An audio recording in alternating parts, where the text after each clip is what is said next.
mempelajari firman Tuhan, saya ingin bertanya kepada saudara-saudara yang kekasih. Pertanyaannya demikian: siapa di antara saudara yang kekasih sudah mengenal Allah? Sudah mengenal Allah? Bisa tunjukkan tangan.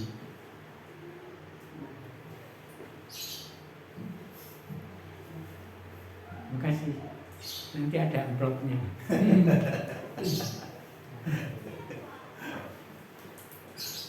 Lalu kalau saudara mengatakan sudah mengenal Allah,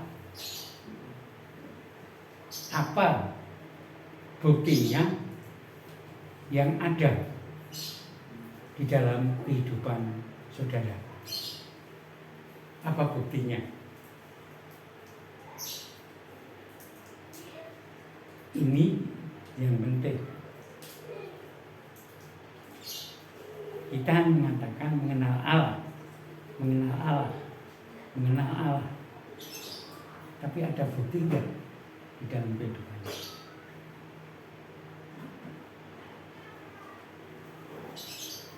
Apa buktinya? Monggo. Bisa dikatakan, saya akan menghargai setiap pendapat saudara tentang bukti ini. Menyembah Allah di dalam nama Yesus Kristus. Gimana? Menyembah Allah di dalam nama Yesus Kristus. Iya. Ada lagi? Saya masih hidup, Pak. Nah, Saya masih hidup karena Dia. mati hidup Masih karena Dia. Iya. Dia Allah yang ada. Iya. Hanya itu. Ada lagi? Melayani Tuhan. Melayani Tuhan. Iya. Ada lagi? Menyenangkan Tuhan. Menyenangkan Tuhan. Iya. Ayo, amplopnya masih banyak tuh.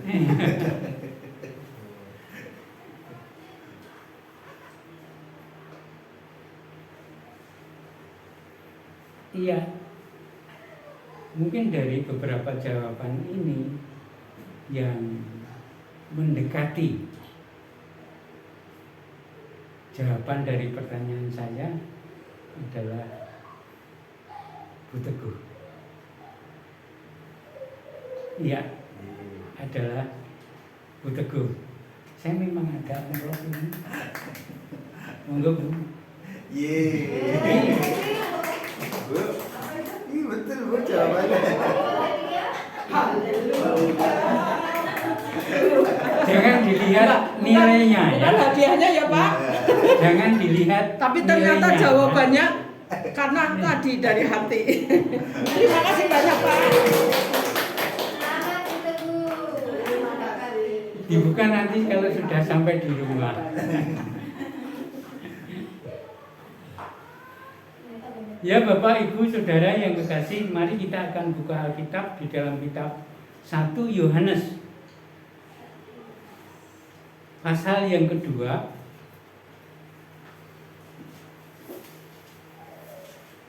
ayat ketiga sampai dengan ayat yang ke-6. 1 Yohanes pasal yang kedua, itu sebelum kitab Wahyu belakang.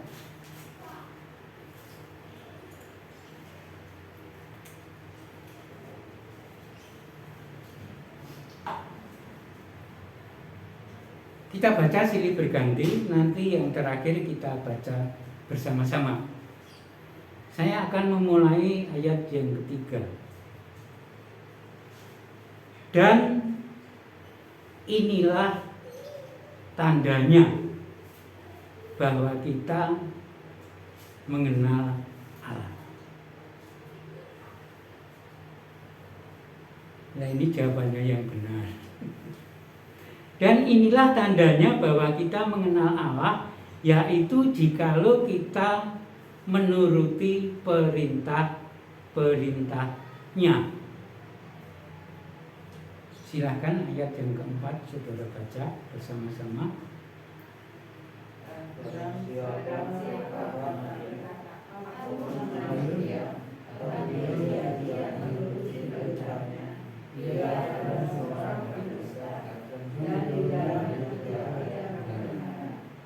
Tetapi barang siapa menuruti firman-Nya, di dalam orang itu sungguh sudah sempurna kasih Allah. Dengan itulah kita ketahui bahwa kita ada di dalam Dia. Bersama-sama, barang siapa mengatakan ia ada di dalam Dia, ia wajib hidup sama seperti Kristus telah hidup. Amin. Saudara yang kekasih, firman Tuhan ini akan saya sampaikan secara sederhana. Untuk mengenal Allah itu ada dua tanda di dalam firman Tuhan ini. Yang pertama, ayat yang ketiga, menuruti perintahnya. Yang kedua, di dalam ayat yang keenam, mengikuti teladannya. Sederhana sekali. Jadi kalau kita mengatakan mengenal Allah, tandanya menuruti perintahnya, menuruti firman-Nya yang ada di dalam Alkitab. Yang kedua, mengikuti teladannya, mengikuti hidup Yesus pada saat ada di dunia.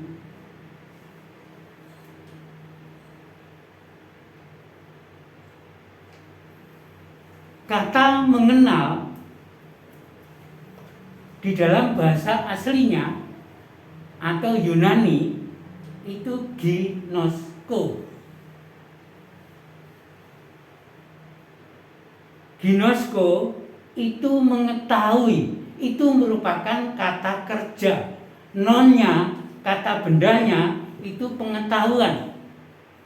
Pengetahuan itu adalah firman Allah sendiri yang ada di dalam Alkitab. Mengapa demikian? Sebab Allah itu abstrak. Keberadaannya, fisiknya, demikian pula janjinya. Dalam Yohanes pertama ayat 1b dikatakan firman itu adalah Allah. Jadi Allah adalah firman itu. Maka firman dalam Alkitab adalah pengetahuan tentang Allah. Oleh sebab itu, orang-orang yang ingin mengerti Allah itu harus mengetahui firman Allah di dalam Alkitab. Sebab isi firman Allah itulah Allah sendiri. Jangan sampai keliru. Maka firman dalam Alkitab adalah pengetahuan tentang Allah. Untuk mengetahui siapa Allah, harus mengetahui pengetahuan tentang Allah, yaitu perintah-perintahnya atau firman Allah yang ada di dalam Alkitab itu.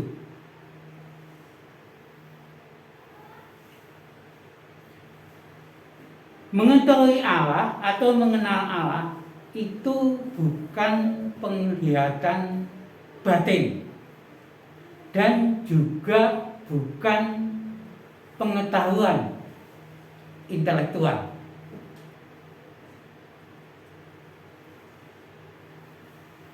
Contohnya, saya mengenal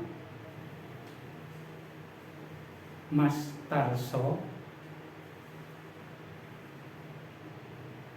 dia gembala sidang di GPI Kemuntut Lor.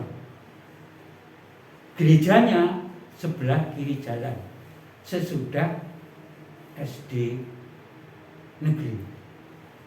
Orangnya kulitnya hitam, rambutnya lurus, tingginya sedang. Istrinya agak gemuk. Anaknya satu.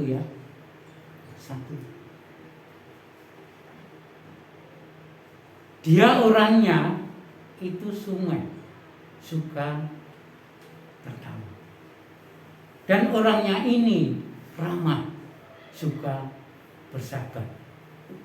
Itu Mas Tarso yang saya kenal dan saya mengetahui. Saudara yang kekasih, semua apa yang saya katakan itu hanya merupakan pengetahuan intelektual saya. Hanya merupakan pengetahuan intelektual saya. Tetapi di dalam mengenal Allah, di dalam mengetahui Allah, itu tidak cukup dengan apa yang ada di dalam batin atau pengertian intelektual saja dikatakan.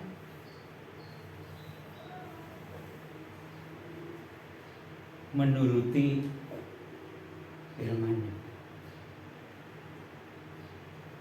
melakukan firman-Nya. Jadi pengetahuan Allah yang ada di dalam firman-Nya, yang ada di dalam Alkitab, itu tidak cukup hanya diketahui, tidak cukup hanya dimengerti, harus dilakukan di dalam hidupnya. Harus dilakukan di dalam hidupnya. Ini komentar. Saya bisa berkata, sudah baca Alkitab berkali-kali, mulai kitab Kejadian sampai kitab Wahyu. Saya sudah latah bicara tentang isi firman Tuhan. Saya sudah tentang isi Alkitab. Saya tahu arti apa itu persembahan. Saya tahu arti apa itu ibadah. Bahkan berkali-kali di dalam diri saya sering mendengarkan khotbah pendeta-pendeta yang terkenal. Saudara yang kekasih, itu semua perlu. Itu semua baik. Tapi perlu diketahui bahwa semua itu hanya merupakan pengetahuan intelektual yang ada dalam pribadi, yang ada di dalam pribadi saudara-saudara yang kekasih.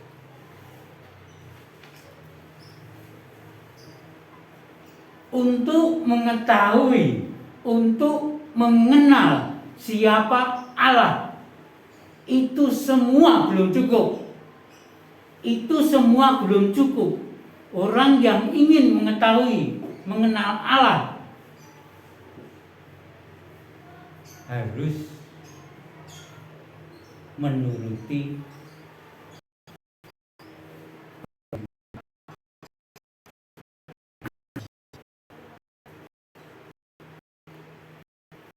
sudah tahu, sudah mengerti, tidak cukup berhenti di situ. Harus menuruti, melakukan apa yang sudah dimiliki itu.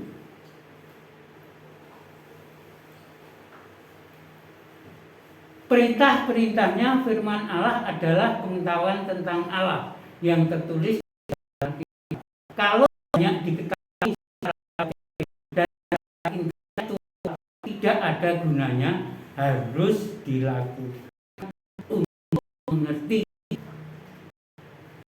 kebenaran firman Tuhan itu. Kapan kita akan mengerti kebenaran firman Tuhan?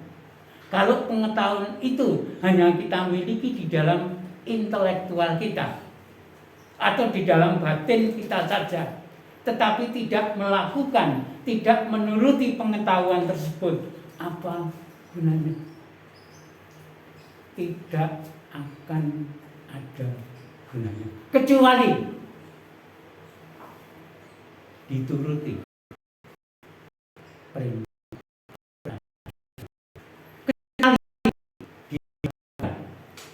firman Tuhan tersebut.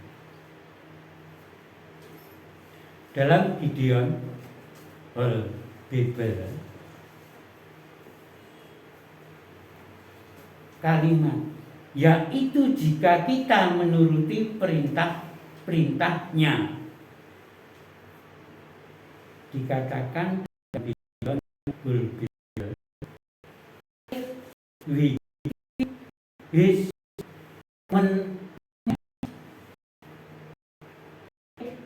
keep his commandment.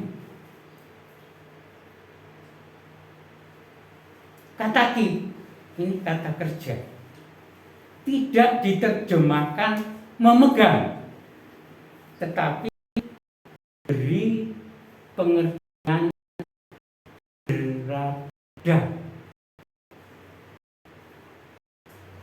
Menuruti perintah-perintahnya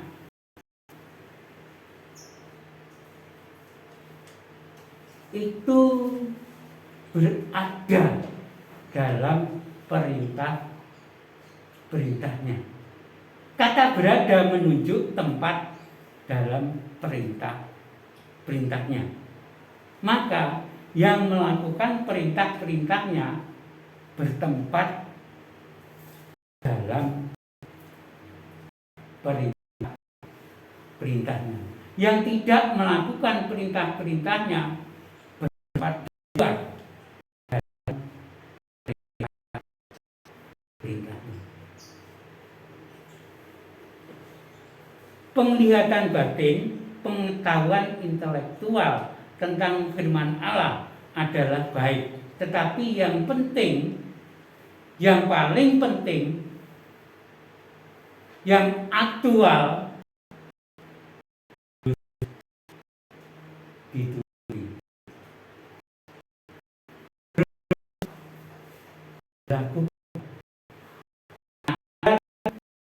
Mengetahui perintah tersebut atau firman Allah tersebut,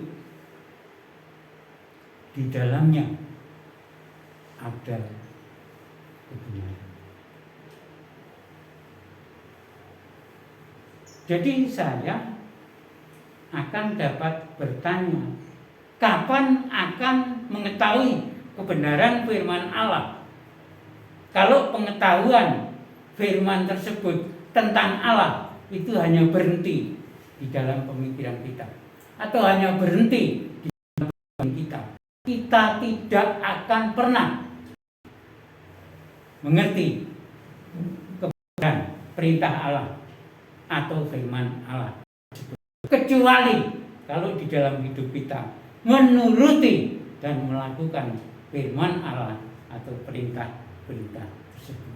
Sehingga kita akan mempunyai satu kesimpulan, oh iya, perintah ini salah, oh iya, perintah ini benar. Dan tidak pernah perintah Allah dan tidak pernah firman Allah itu salah, pasti selalu ada di dalam kebenaran, sebab Allah adalah benar.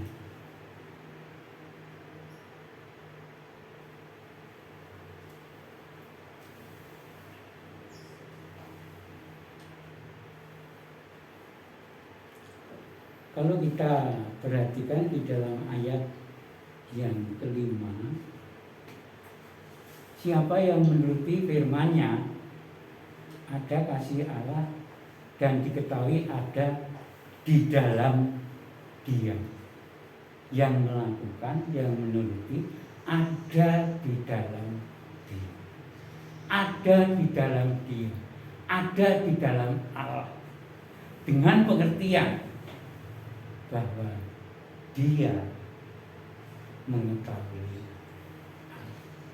bahwa Dia mengenal. Tidak mungkin seseorang yang berada di dalam Dia itu tidak mengetahui Allah, tidak mengenal Allah.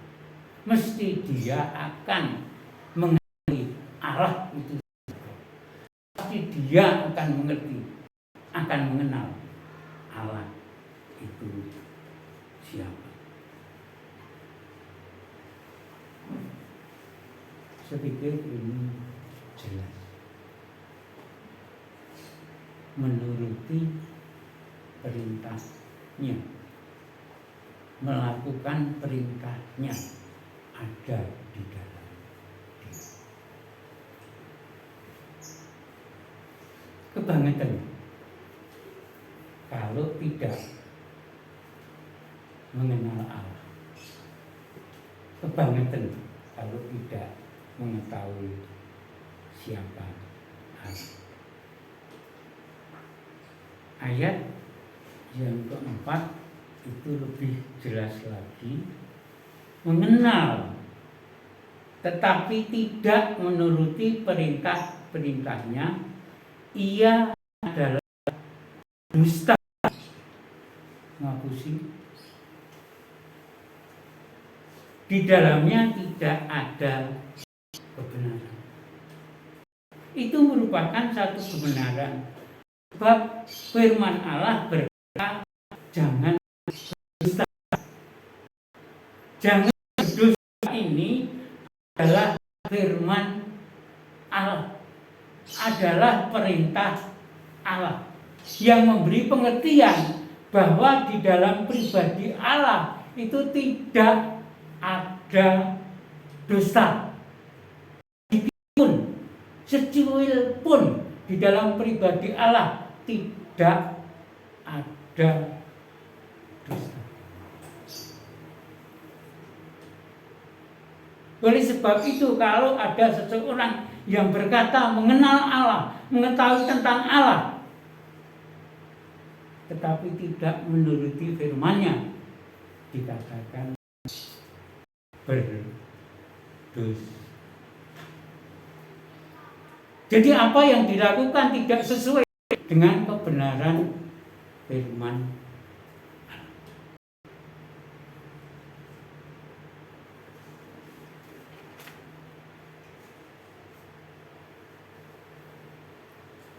Sehingga kalau tidak berdusta itu ada di dalam kebenaran. Sebab melakukan perintahnya. Dan dikatakan seperti ayat yang keempat, ada di dalam Dia, ada di dalam Dia. Yang berdusta tidak melakukan perintahnya, firman Allah, tidak ada kebenaran, tidak ada kebenaran, dan tidak ada di dalam Dia. Di luar Allah, di luar Dia. Dalam hidupnya tidak mengetahui, tidak mengenal. Jadi melakukan firman Allah ada di dalam Dia, sehingga di dalam hidupnya sudah mengetahui siapa itu Allah, mengenal.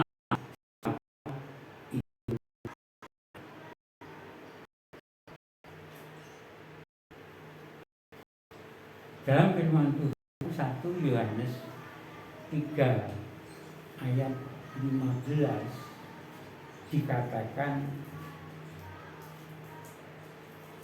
membenci itu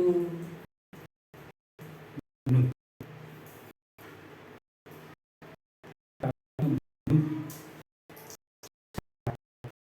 Batin dengan Tuhan ini pernah disampaikan Pak B dan tekan kalau membenci itu sama dengan membunuh.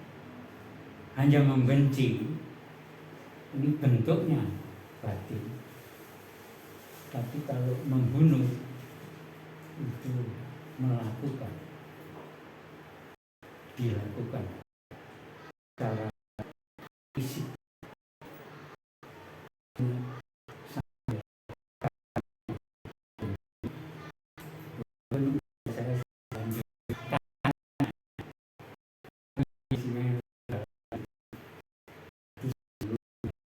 Memang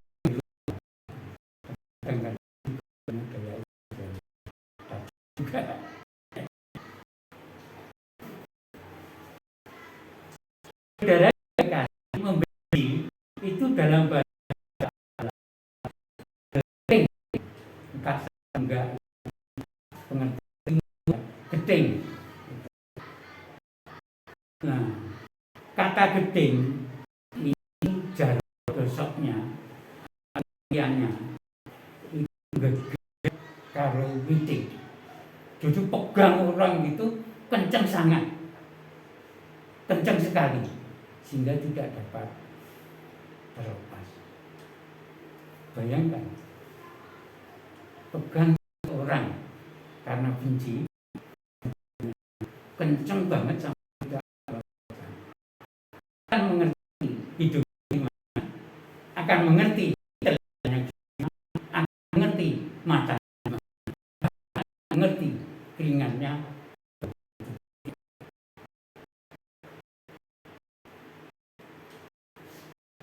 Maksudnya bahwa orang yang benci kepada seseorang itu sebenarnya di dalam hidupnya tidak dapat melepaskan keadaan orang yang dibenci.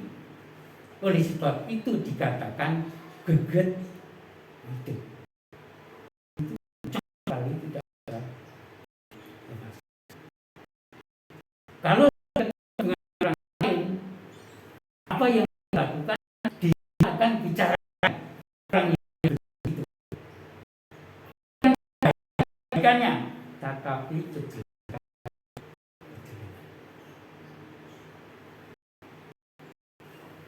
Orang yang membenci itu ketemu dengan orang yang dibenci, mungkin dia akan menyingkir, mungkin dia akan mungkin akan mengumum, mungkin melihat, tapi dilihat dengan sinis, mungkin akan mengeluarkan kata-kata, tetapi kata itu menyakitkan, sehingga dengan perbuatan tersebut dibenci baik lahir maupun batin itu akan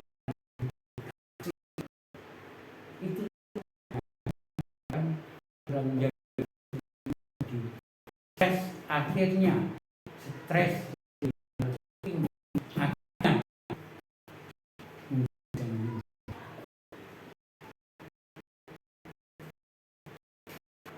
karena batinnya itu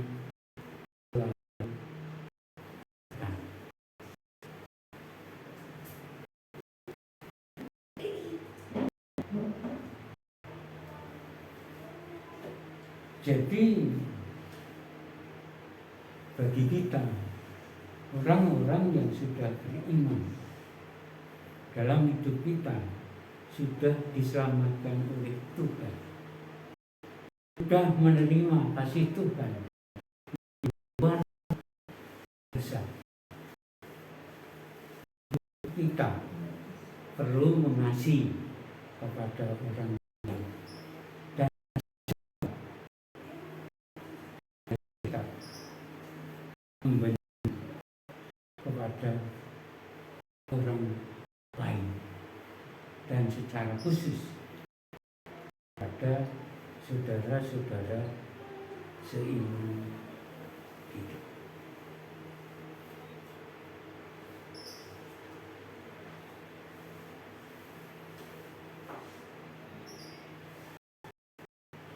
Waktu saya ikut seminar di Batu Raja, pembicara itu menjelaskan tentang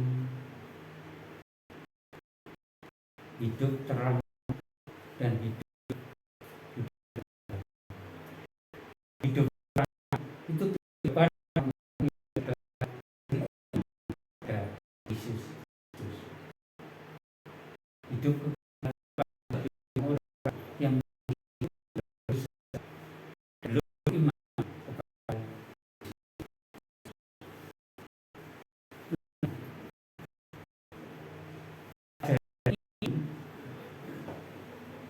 disimulasikan di dalam kelompok. Yang separuh adalah kelompok hidup terang, yang separuh adalah kelompok hidup gelap. Kebetulan kelompok saya di dalam kelompok, sehingga kelompok saya itu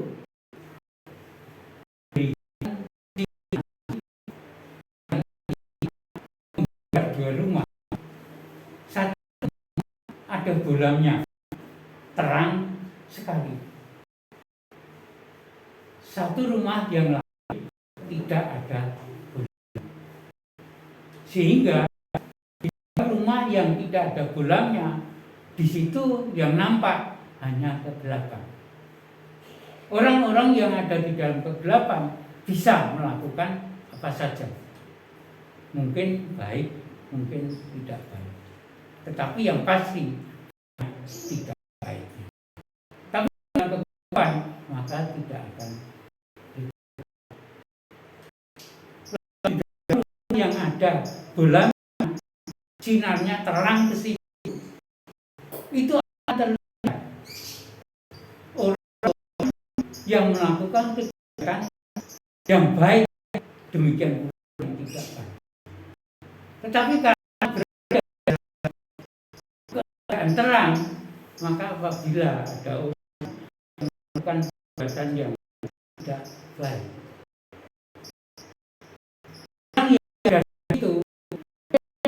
peringatkan, mungkin akan menolong, mungkin akan menjalan. Itulah hidup di dalam terang dan hidup di dalam.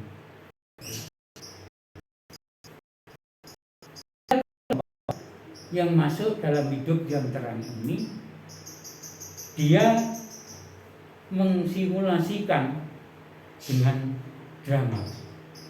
Di dalam drama itu ada keluarga yang hidupnya sederhana, punya anak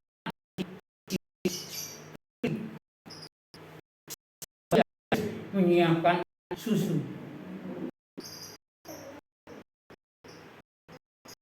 Suatu saat kuatnya tidak ada untuk memberikan susu.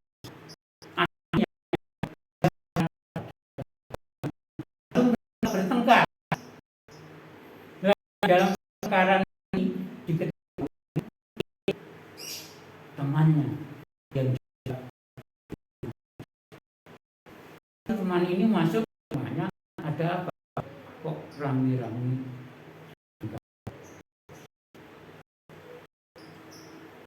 Lalu ibu keluarga ini memberikan jawaban, tapi tidak ada uang untuk beli susu. Sekarang nangis saja. Lalu teman ini berkata, dia mau kita berdoa. Mereka setelah itu keluarga. Lalu ada orang yang kedua datang. Ada apa? Kok harus tengkar? Lalu dia mengeluarkan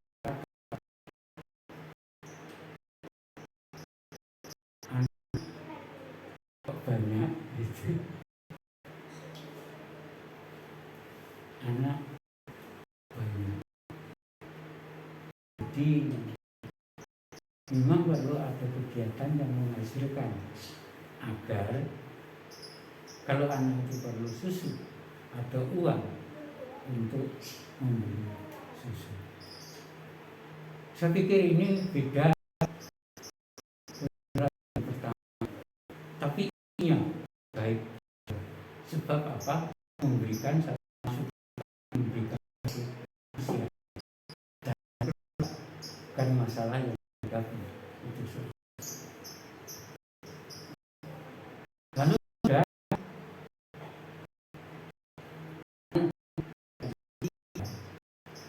itu adalah hamba Tuhan datang tanya, lalu ibu ini banyak yang diceritakan tentang masalah yang dihadapi.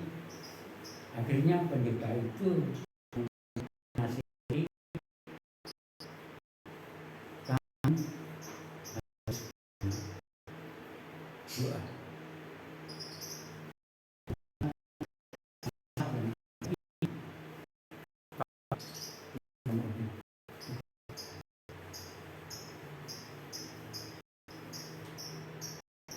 Ada teman lain yang datang, ini yang ya,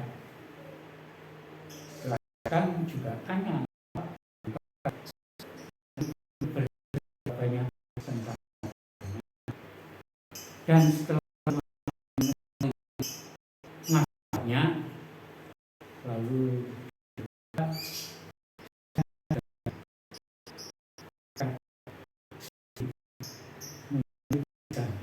menolong ibu dan anak. Lalu dia pergi meninggalkan tempat. Saudara yang kekasih, melalui orang yang kelima ini, dia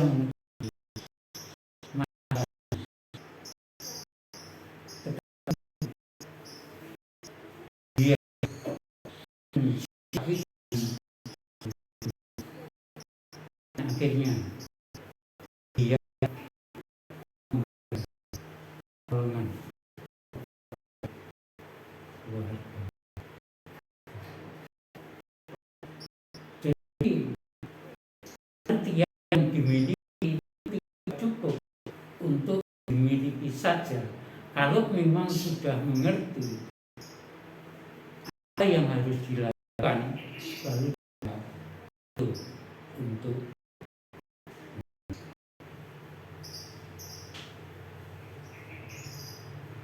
saudara yang kekasih, pengertian tentang firman Tuhan perlu baik penting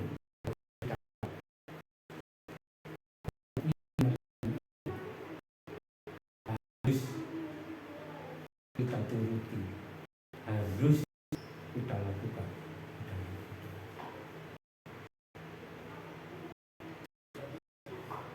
Sehingga kita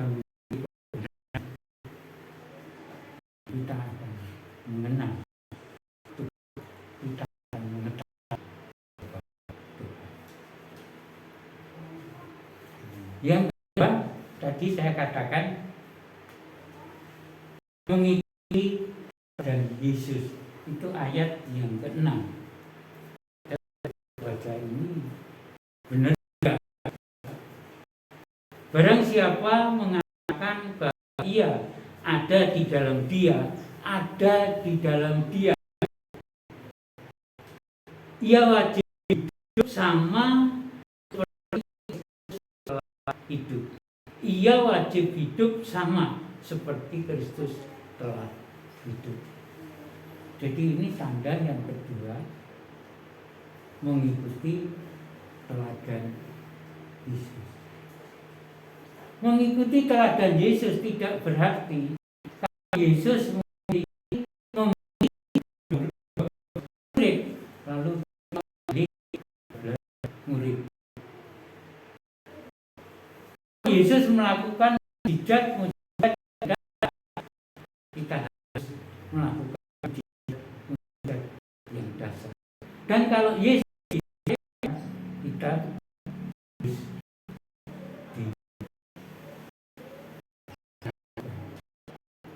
demikian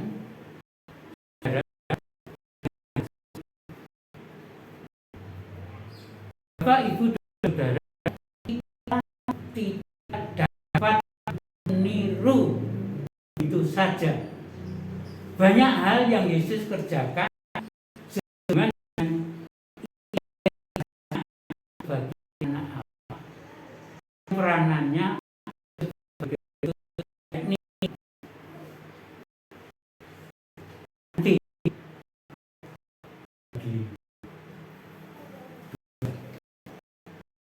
dan diperhadapkan tradisi Romawi abad yang pertama. Mereka adalah penyembah berhala yang melawan orang hidup dalam kebenaran. Sehingga bisa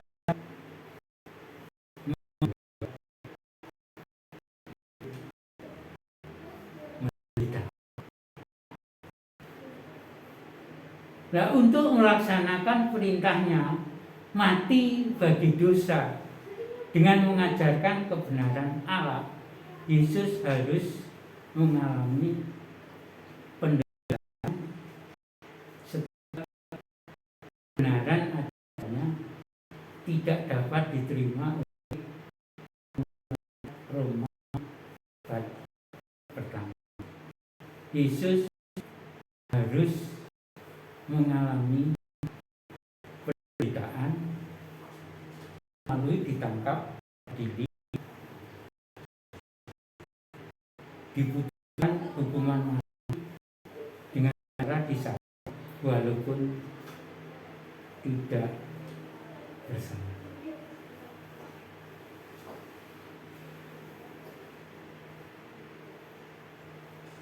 Pada waktu akan disalibkan di Golgota, Yesus menderita,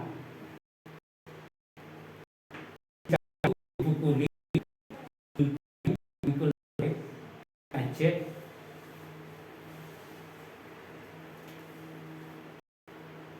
dimaki-maki,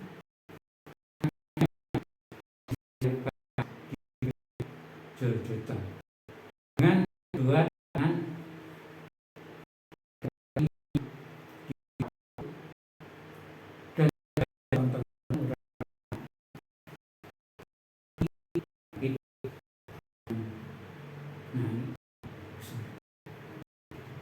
saudara kasih, kita tahu, kita kenal Yesus adalah Tuhan. Yesus adalah Mesias. Yesus adalah Juru Selamat. Lalu kita bertanya, apakah Yesus tidak bisa melepaskan diri pada saat kita? Sebenarnya bisa, sebab Dia adalah Tuhan, mempunyai kuasa yang luar biasa. Apakah penderitaan yang diterima di dalam hidupnya, Dia bisa melepaskan dirinya penderitaan tersebut? Bisa.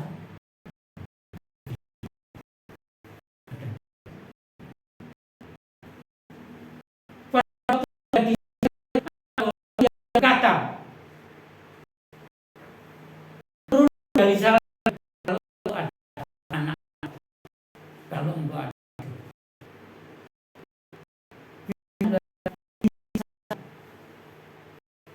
sebab Dia adalah Tuhan.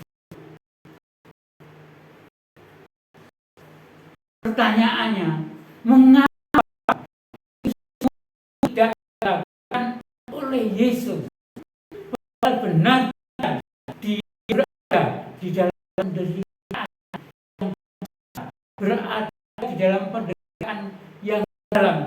Mengapa ia tidak melakukan itu? Sebab Allah adalah Tuhan. Satu kata yang perlu mengerti, tidak dapat, yaitu dia taat kepada Allah. Sebab dia taat kepada Allah. Saudara masih bayangkan dalam penderitaan tersebut dia tidak taat kepada Allah, apa yang akan terjadi?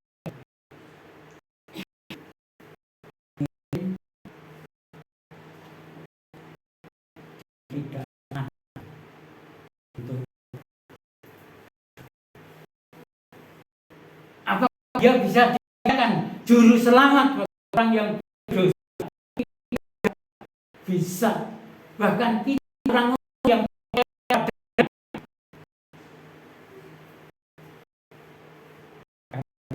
mati dan kita tidak, walaupun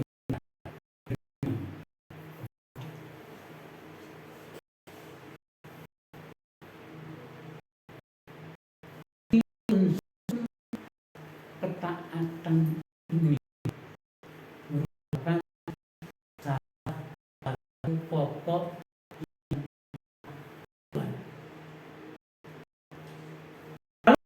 menderita. Yesus menderita, kita pun setelah kita mati, kita tidak lepas dari masalah-masalah besar, hingga di dalam tersebut kita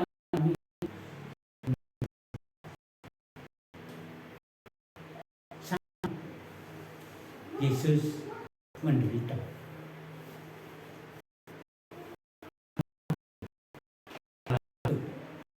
Kita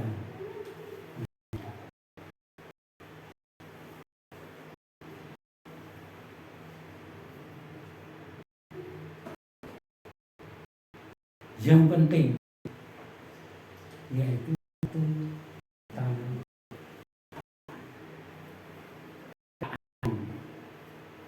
tadi.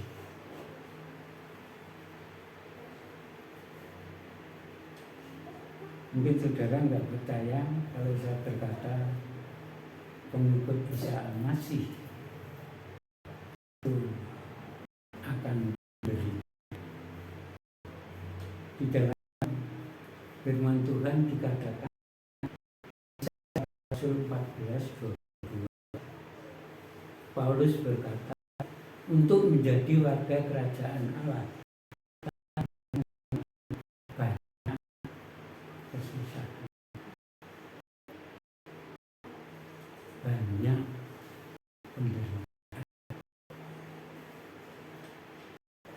Itu firman Tuhan.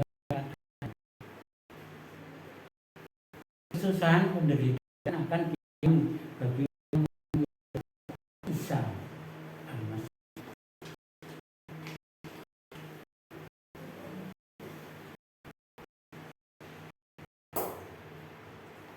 Lalu 1 Petrus 2 ayat 19 itu mengingatkan penderitaan. Jika kalian sadar akan kehendak Allah, seorang hilang menanggung kesalahan yang tidak baik. Jadi penderitaan yang kita alami itu kehendak Allah. 1 Petrus 3 itu berkata, lebih baik menderita karena berbuat baik, kalau memang Allah kehendaki, daripada menderita. Jadi yang mendaki kalau menderita menjadi sebab ikut Isa Mas Yesus. Contohnya kalau Allah itu 2 Korintus 10, Paulus berdoa 3 kali berduri dalam daging, tapi ketika ketetapan sesuai dengan kehendaknya, ia tahu itu harus menerima dengan ikhlas dan tawakal.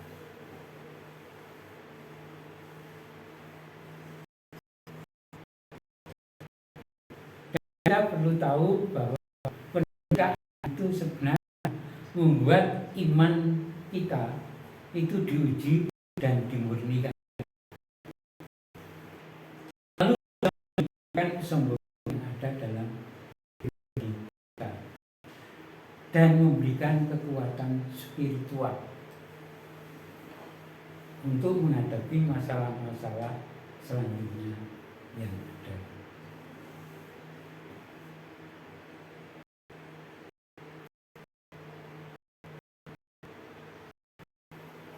Jadi dengan penderitaan orang yang mengikuti Yesus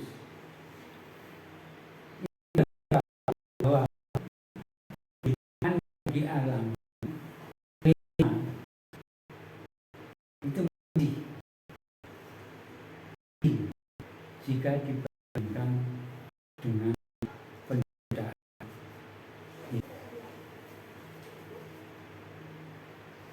Apa yang perlu diteladani? Sebab kita dan Yesus sama menderita. Ya udah, sama menderita. Penderitaan dan hidup kita. Kita teladani apakah penderitaan. Yang teladani satu kata, yaitu taat di dalam menghadapi penderitaan. Itu perlu diteladani. Sebab kalau Yesus tidak taat dalam menghadapi penderitaan besar itu, maka keselamatan.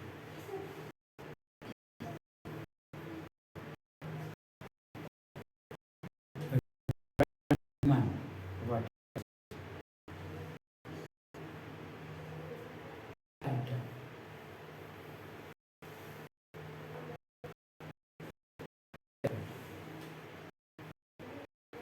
Justru dengan ketaatan itulah dia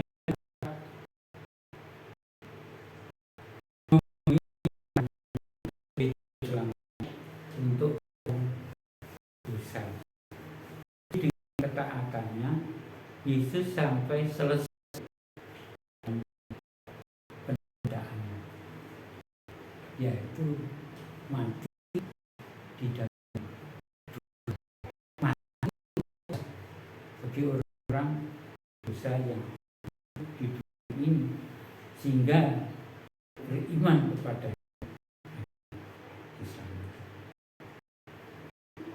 lalu sejauh mana yang kita lakukan? Yang kita lakukan dalam penderitaan itu maksimal sampai kedatangan Tuhan Yesus. Ya, betul. Kalau umurnya sampai di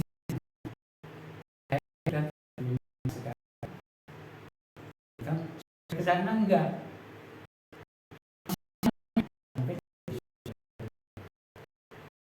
Tapi minimalnya pada amin. Jadi kita harus melakukan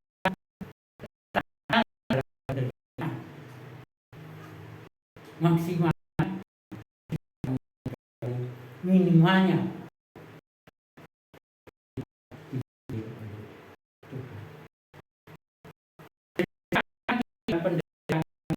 tidak hanya sesaat, tidak sementara, tapi itu pernah sampai kita dipanggil Tuhan. Mungkin sampai kedatangan Tuhan Yesus.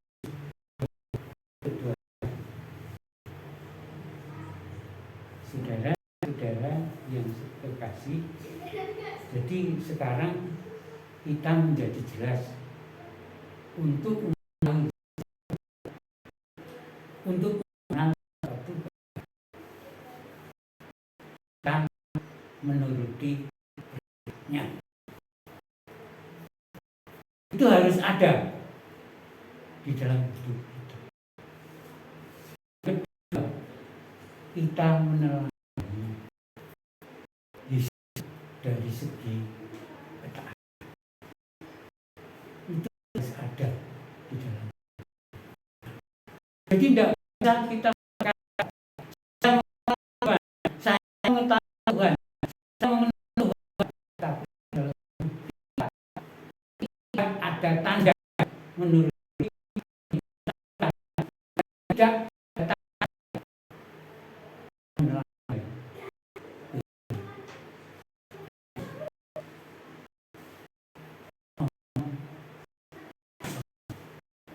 Bagaimana berkata, saya mengenal Tuhan, saya tahu siapa Tuhan dalam hidup kita,